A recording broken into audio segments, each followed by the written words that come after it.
예수께서 이르시되 나는 생명의 떡이니 내게 오는 자는 결코 줄이지 아니할 터이요 나를 믿는 자는 영원히 목마르지 아니하리라. 아멘.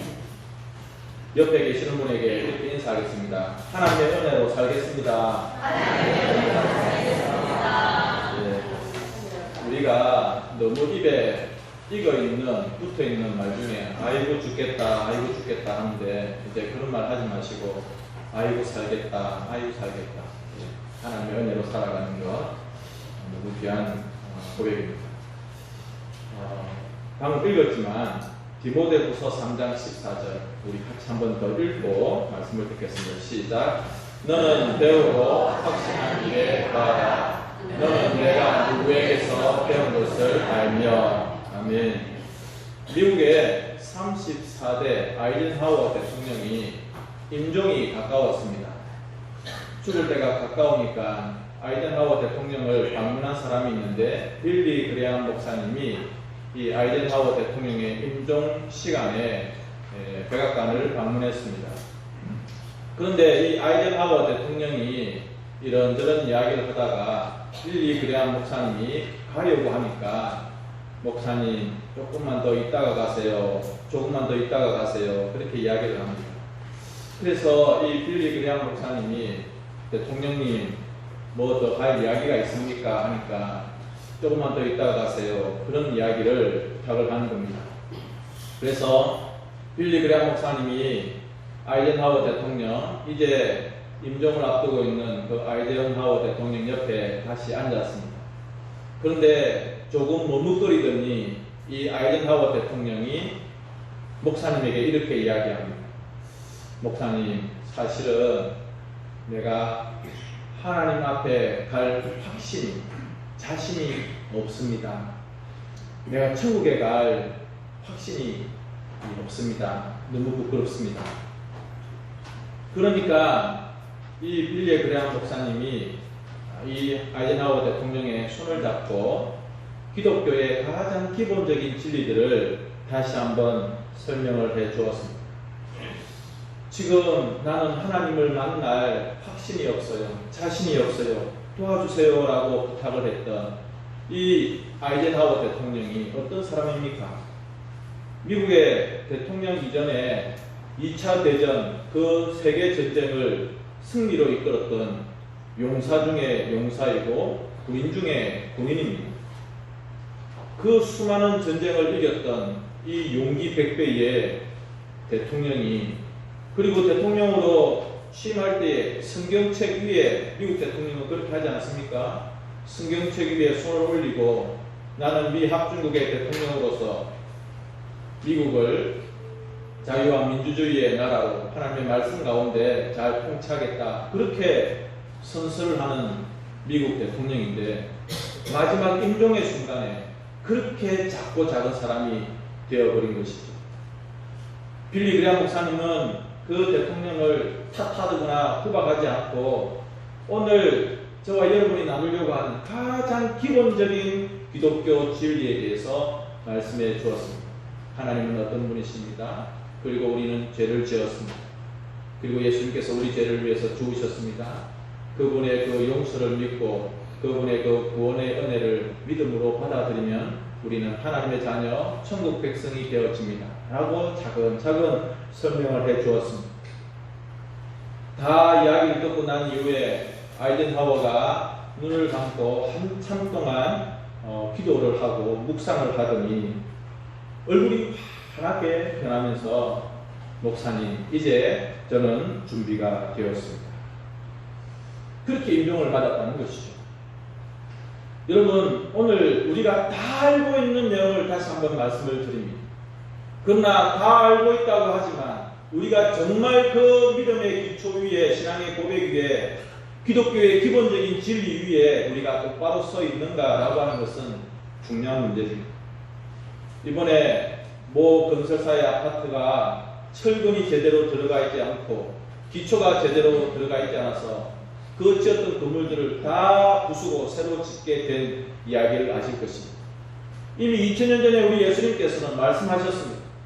반석 위에 집을 짓지 아니하면 바람이 불고 창수가 나면 다 끝장난다는 거예요.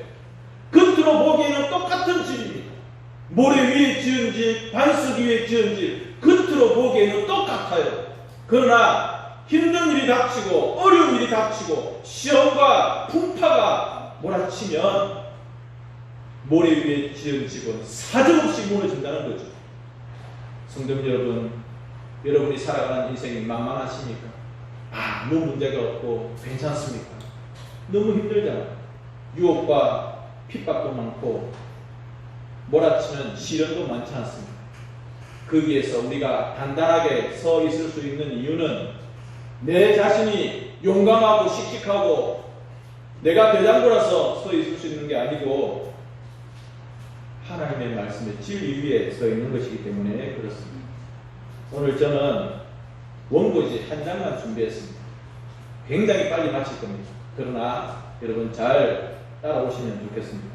첫 번째로는 우리가 무엇에 대해서 확신해야 되냐면 하나님에 대해서 확신을 가져야 됩니다.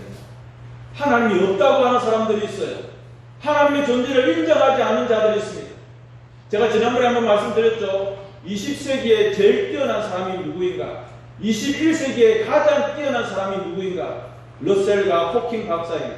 그런데 이 두 사람의 공통점이 무신론자입니다. 하나님을 인정하지 않는 자들입니다. 그런데 컴퓨터에 물어보면, 지식에 물어보면 20세기에 가장 뛰어난 사람이 누군가? 러셀.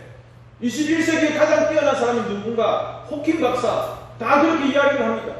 그런데 그들은 하나님의 그 존재를 인정하지 않습니다. 그런데 성경은 뭐라고 이야기합니까? 시편 14편 1절 같이 읽습니다. 시작. 어리석은 자는 그의 마음에 이르기를 하나님이 없다 하는도다. 그들은 부패하고 그 행실이 가증하니 선을 행하는 자가 없도다. 아멘. 그렇습니다. 러셀도 호킹 박사도 그 어느 똑똑한 사람도 세상에서는 인정받고 세상에서는 존경하는 사람들이겠습니다만은 성경은 절대 진리이고 우리의 표준인 하나님의 말씀은 그들이 어리석은 자다. 그렇게 말을 하고 있는 것입니다. 하나님은 살아 계십니다. 그리고 지금도 온 우주를 사람이 감히 측량할 수 없는 이 우주 만물을 통치하시고 다스리시는 하나님. 하나님이 살아 계심에 대해서 우리가 얼마나 많은 증거들을 보여줘야 됩니까? 성경이 있고 우리 눈에 보이는 모든 것들이 다 있음에도 불구하고 마음 가운데 믿기를 아예 싫어하고 그것을 인정하지 않는 자는 아무리 많은 증거가 있어도 믿을 수가 없지만 그러나 하나님의 말씀을 믿고 그 말씀을 마음 가운데 받아들이고 눈을 떠보면 내 살아가는 모든 삶의 주변에 하나님이 살아계심이 너무나도 분명하게 보여지고 있다는 것이죠. 성도 여러분, 다른 신들은, 다른 우상들은 아무것도 아닙니다. 오직 살아계신 하나님 아버지, 그분이 우리의 주인이시고 우리의 아버지이신 것. 그래서 그분을 믿고 여러분 평생에 떠나지 아니하는 그런 믿음의 용장들이 되시기를 예수님의 이름으로 축복합니다. 두 번째로 우리 새가족들과 함께 공부했던 내용은 무엇이냐면 구원의 확신입니다. 로마서 10장 10절 같이 한번 읽어봅니다. 시작. 사람이 마음으로 믿어 의에 이르고 입으로 시인하여 구원에 이르느니라. 아멘.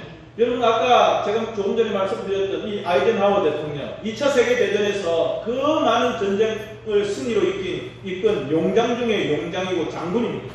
그런데 그가 미국의 대통령으로서 미국을 통치하고 전 세계의 평화를 위해서 힘껏 살아갔지만 그가 마지막 임종 순간에는 자기의 구원을 확신하지 못했다는 거예요. 그렇게 오랫동안 교회를 다니고 그리고 성경책 위에 손을 올리기도 하고 그렇게 많은 성경적인 지식을 가지고 있었지만 마지막 임종 순간에 빌리 그레이엄 목사님에게 목사님 사실은 하나님 앞에 설 자신이 없어요. 나를 도와주세요. 그렇게 말하는 인생이 있다고 하는 것입니다. 그래서 여러분이 잘나고 못나고 똑똑하고 또는 무지하고 혹은 건강하고 건강하지 않고 많이 가졌고 적게 가졌고 그런 것을 다 떠나서 정말 중요한 게 하나가 무엇이냐면 구원의 확신. 내가 지금 당장 이 세상을 떠난다고 할지라도 나는 하나님 나라에 가고 천국 그 영광스러운 나라에서 아버지의 얼굴을 배울 것이다 라고 하는 확신을 가지고 살아가야 되는 것입니다. 바울과 실라가 감옥에 있었습니다. 그런데 감옥에 들어간 이 바울과 실라가 찬송하고 기도했죠. 그 감옥은 빛도 제대로 들어오지 않는 아주 깜깜한 감옥입니다. 바울이 기도하고 실라가 찬양하는 것을 감옥을 지키던 간수도 듣고 있었습니다. 옥터가 흔들리고 묶여있던 것들이 다 풀어졌습니다. 하나님의 놀라운 기적이죠. 간수가 깜짝 놀라서 일어나 보니까 사도행전 16장 31절 이하에 있는 말씀입니다. 죄수들이 다 도망간 줄 알았습니다. 그래서 칼로 자결하려고 하죠. 그때 바울과 실라가 우리가 여기 있다. 우리는 도망가지 않았다. 간수가 깜짝 놀랍니다. 그리고 그 앞에 무릎 꿇습니다. 아니 죄수 앞에 무릎 꿇는 사람이 있습니까? 그것도 간수가. 그때 바울이 이렇게 외칩니다. 주 예수를 믿으라. 그리하면 너와 내 집이 구원을 얻으리라. 지금까지 로마 군인으로 이제는 또한 은퇴한 군인으로 감옥을 지키던 그 용감한 간수가 그 하나님의 복음 앞에 무릎을 꿇는 것입니다. 그리고 자기 집으로 모든 가족들을 모으고 하나님의 복음을 듣고 모든 가족이 구원을 얻지 않습니다. 성경 여러분, 이러한 구원의 확신, 예수님을 믿으면 내가 어떤 삶을 지금까지 살아왔든지 내 처지와 내 상황이 어떠하든지 간에 하나님을 내 마음 가운데 아버지로 믿고 예수 그리스도를 나의 구주로 영접하는 누구든지 천국 백성이 되어지고 죄의 문제가 해결된다고 하는 이 놀라운 복음의 비밀을 우리 다 같이 확신할 수 있기를 바랍니다. 그런데 몇몇 오해하는 사람들이 있습니다. 나는 모태신자야. 나는 엄마 뱃속에서부터 교회를 다녔어. 난 당연히 천국 갈 거야. NO! 그렇지 않습니다. 오늘 성경에 뭐라고 말했습니까? 사람이 마음으로 믿어 의에 이르고 입으로 시인하여 구원에 이른다고 말씀하고 있습니다. 엄마 아빠가 교회를 다닌다고 해서 내가 자연스럽게 구원받는 것 절대 아니라는 거예요. 내 온 마음을 다해서 예수 그리스도를 인격적으로 영접해야 됩니다. 내 할아버지가 목사님이고 우리 아버지가 목사고 나는 3대째 교회를 다니고 있다. 절대 그것이 구원의 근거가 될 수가 없습니다. 선행을 하면 되는가? 교회 안 다녀도 그냥 공을 들이고 착하게 살고 선하게 살고 아이고 저 사람은 법 없이도 살 사람이다 라고 말을 듣는다 할지라도 어려운 이웃들을 도와주고 착한 일을 아무리 많이 하고 소위 말하는 공덕과 선행을 쌓는다고 해도 구원을 받지 못합니다. 인간으로서는 절단코 구원을 받을 수 없다고 성경이 분명하게 말하고 있습니다. 나름대로 종교생활을 열심히 하면 될까요? 그래서 절에 가서 열심히 엎드리고 또 수많은 고행을 하고 신에게 날마다 정성을 드리고 기도를 하면 구원을 받을까요? 예수 그리스도 이외에는 구원받는 이름을 주신 적이 없다고 성경에 분명하게 말씀하고 있는 것입니다. 에베소서 2장 8절과 9절은 이 구원이 하나님의 선물이라고 말씀하셨습니다. 이 앞에 지금 선물이 있는데요. 우리 새가족들에게 드릴 겁니다. 제가 그 선물을 감사하는 마음으로 또 축복하는 마음으로 드리는데 그분이 선물을 받고 뜯어가지고 가격표를 보고 지갑에서 돈을 꺼내가지고 주면 이게 선물입니까? 받는 자와 주는 자가 영 어색해지지 않겠습니까? 여러분, 하나님이 주시는 이 구원의 선물은 내가 받을 자격이 없는데 그분이 주시는 거예요. 그러면 우리가 그것을 사용하지 말고 감사히 받으면 되는 겁니다. 길거리에 거지가 있습니다. 가난한 자입니다. 임금님이 지나갑니다. 보니까 너무 불쌍해요. 그래서 그 거지를 불러서 너 오늘부터 나와 함께 왕궁에 살자.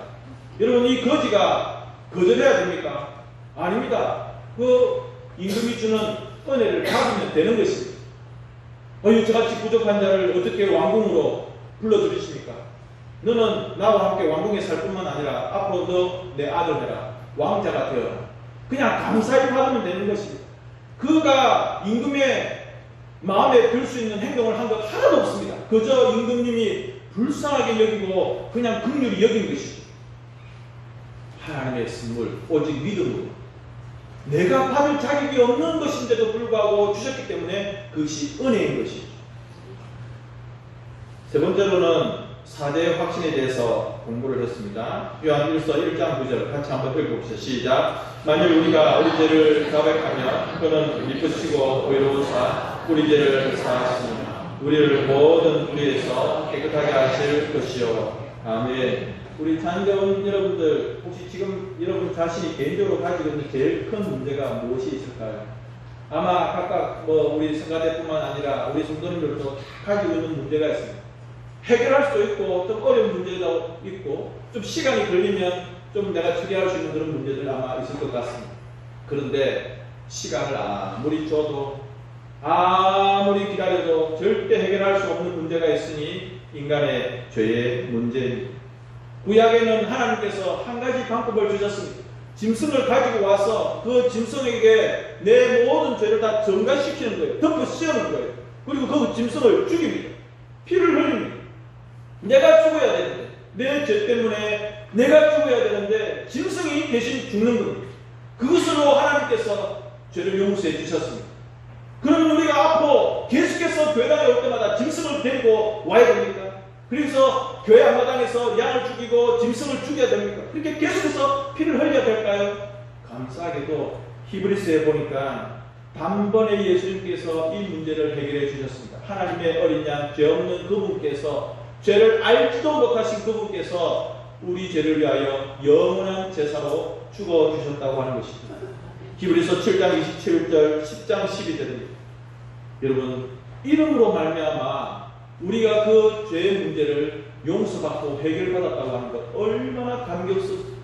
우리가 아무리 돌을 닦아도, 내가 아무리 수행을 하고 선을 해도 이 죄의 문제는 해결할 수가 없는 것입니다. 그런데 예수님께서 한 번에, 단번에 영원한 제사로 그 죄의 문제를 해결해 주셨다고 하는 것이죠. 그러면 목사님, 앞으로 내가 짓는 죄, 앞으로 지을 죄는 어떻게 됩니까? 여러분, 그것은 이제 우리가 자백하면 되는 것입니다. 자백하면, 우리 죄를 자백하면 그는 미쁘시고 의로우사 우리의 모든 죄를 사하여 주시고 깨끗하게 하실 것입니다. 양털처럼, 흰 눈처럼 깨끗하게, 동쪽과 서쪽이 먼 것처럼 우리의 죄를 기억도 하지 아니하시고 완전히 용서해 주신다고 성경은 말씀하고 있습니다. 잠언 28장 13절에 이런 말씀이 있습니다. 자기 죄를 숨기는 자는 형통치 못하고 자복하고 버리는 자는 불쌍히 여김을 받는다. 네 번째로는 기도 응답의 확신입니다. 요한복음 16장 24절 같이 보겠습니다. 시작. 지금까지는 너희가 내 이름으로 아무것도 구하지 아니하였으나 구하라 그리하면 받으리니 너희 기쁨이 충만하리라. 아멘. 오늘 주일 새벽에 기도하러 많은 분들이 나오셨습니다. 여러분, 우리가 기도하는 것 호흡이라고 어릴 적부터 배웠습니다.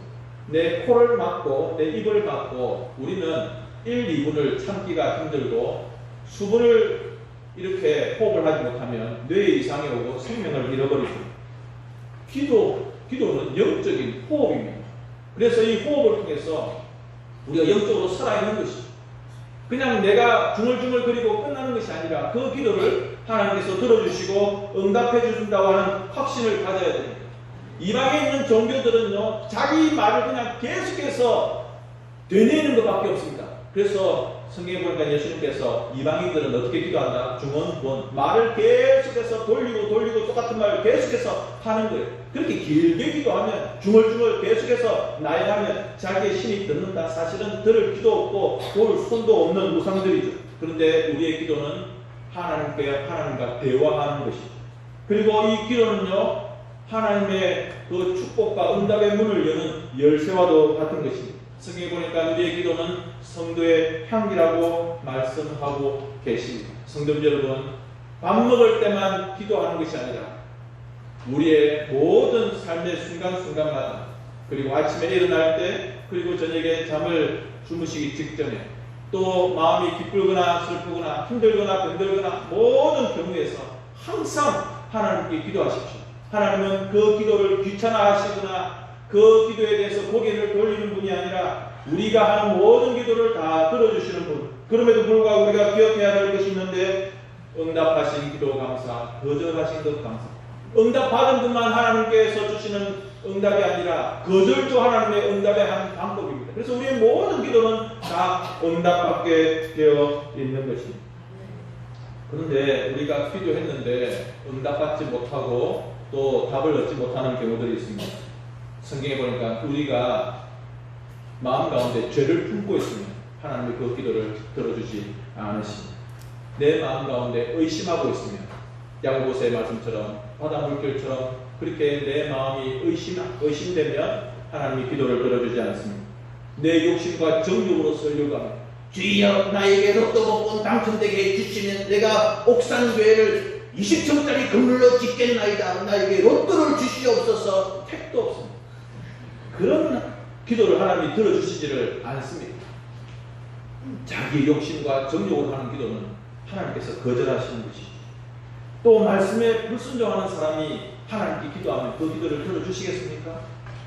목사님의 설교에 고개 팩팩 돌리면서 훌치하면서 하나님께 기도하면 하나님이 그 기도 안 들어주십니다. 교만하면 하나님이 그 기도를 들어주시지 않습니다. 그런 말이 있죠. 보통되는 하나님이 한 손으로 다루시지만 교만한 자는 하나님이 두 손으로 다루신다. 교만하면 안 됩니다. 겸손한 마음. 기도에 대한 이야기가 나와서 이 이야기를 한번 하겠습니다. 잠수함 하나가 그냥 고장이 나서 바닥에 처박혔습니다. 아무리 기계를 작동시켜도 안 되는 겁니다. 이제 함장과 모든 승조원들이 막 겁이 나기 시작합니다. 이 잠수함에서 이제 막 죽을 수밖에 없으니까 말이죠. 근데 이제 함장이 승조원들과 함께 고장이 나고 점점 공기도 부족하고 힘들다. 우리 기도하자. 그래서 기도를 했습니다. 그러고 나서 막 그래도 이제 이 병사들이 막 힘들어하니까 안정제를 이제 하나씩 약을 주면서 이거 먹고 좀 안정을 좀 취해라. 근데 맨 끝에 있던 병사 하나가 너무 겁이 나니까 약을 한 개 먹어야 되는데 이마를 풀어 넣은 거예요. 그러니까 이제 비정상이 되는 거죠. 하나씩 먹고 안정돼야 되는데 여러 개 보니까 안정이 안 되고 하다가 그냥 옆에 있는 기계에 머리를 쿵 쳐갖고 그런데 놀랍게도 이 고장났던 잠수함이 삐삐삐삐삐 하면서 정상으로 돌아와가지고 잠수함이 떴다는 거죠. 여러분, 하나님께서는 어떤 방법으로든지 이렇게 응답해 주시는 거죠. 마지막 5번째로는 인도와 승리의 확신을 우리가 공부했습니다. 잠언 3장 5절 6절 같이 봅니다. 시작. 너는 마음을 다하여 여호와를 신뢰하고 내 명철을 의지하지 말라. 너는 범사의 길을 인정하라. 그리하면 내 길을 지도하시리라. 아멘. 우리가 어떻게 하나님의 인도를 받고 어떻게 하면 날마다의 삶에서 승리할 수 있을까요? 하나님의 말씀으로 인도를 받고 하나님께 기도함으로 우리가 인도를 받고 교회를 통해서 또 교회의 영적 지도자 목사와 장로님과 이런 분들을 통해서 우리가 인도함을 받을 수 있는 것입니다. 그리고 우리가 살아가는 이 삶에서 어떻게 승리할 수 있을까? 여러분, 우리는 살아가는 삶의 현장이 날마다 전쟁입니다. 부부싸움 이야기하는 게 아닙니다. 엄마 아빠와 또 자식들과 이렇게 싸우는 그런 이야기, 이웃과 싸우는 그런 이야기를 저는 영적 전쟁이라고 말하지 않습니다. 마귀가 우리를 삼키려고 얼마나 덤벼드는지 우리가 전신갑주를 입고 주님의 말씀으로 무장해서 싸움을 싸워 나가는 것. 그런데 예수님께서 우리에게 승리를 이미 허락해 주셨습니다. 그 승리를 마음 가운데 확신하고 나는 질 것 같아, 나는 안 될 것 같아, 그런 생각들은 버리시고 나에게 승리를 주시는 주님과 함께 걸어가시는 우리 모든 성도님들 되실 수 있기를 주님의 이름으로 축복합니다. 이 시간 이 말씀 생각하시면서 함께 기도하겠습니다. 하나님, 우리 모두가 기본적인 것, 가장 기본적인 것 오늘 말씀 배웠습니다. 이 말씀 기억하고 확신하는 성도로 살아가게 해주십시오. 다 같이 한 1, 2분 정도 기도하도록 하겠습니다. 우리 아버지 하나님 감사합니다.